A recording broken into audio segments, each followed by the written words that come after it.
Impossible de se remettre d'une telle épreuve. Rien ne peut décrire le sentiment ressenti lorsqu'on perd un enfant. Romy Schneider, qui fait l'objet du documentaire Romy, femme libre, diffusé ce vendredi 20 mai sur France 3, en sait quelque chose. Elle a vécu l'inimaginable.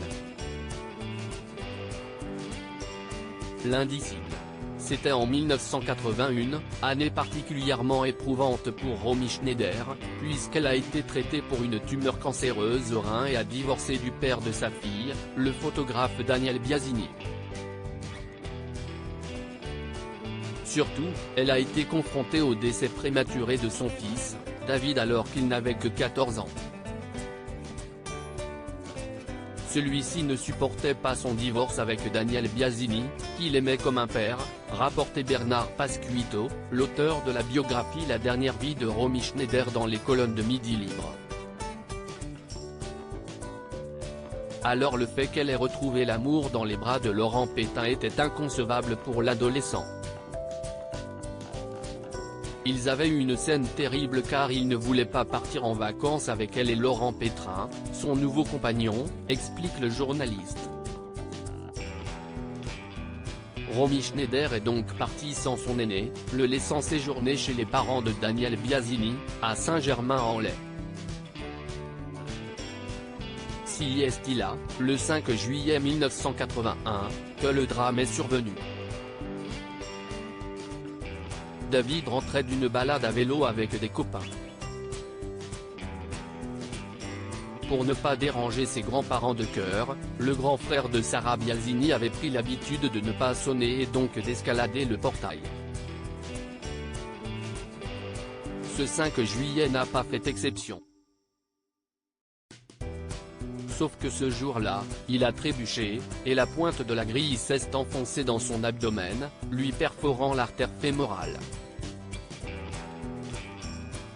Malgré sa blessure, David est parvenu à se traîner jusqu'à la maison.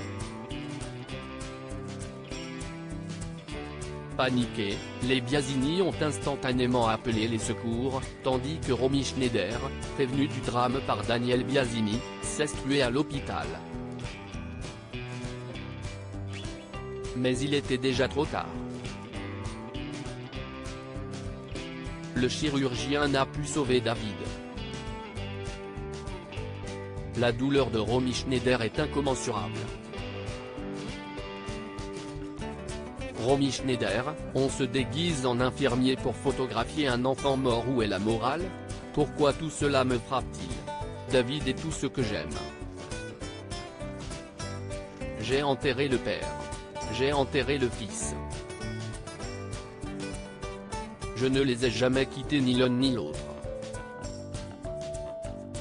Et moi non plus, ils ne m'ont jamais quitté, écrivait-elle dans son journal intime le 7 juillet 1981, après avoir enterré son fils. La peine a ensuite laissé place à la colère. Une rage, même, face à la traque des paparazzi qu'elle a subie dans ce moment suffisamment douloureux comme ça. Qu'on me laisse enfin tranquille. Si on sait ce que certains soi-disant photographes sont capables de faire. Le public a le droit de le savoir. Qu'on se déguise en infirmier pour photographier un enfant mort. Où est la morale? Où est le tact? S'insurgeait cette mère éplorée, 9 mois après le drame, sur le plateau de Champs-Élysées.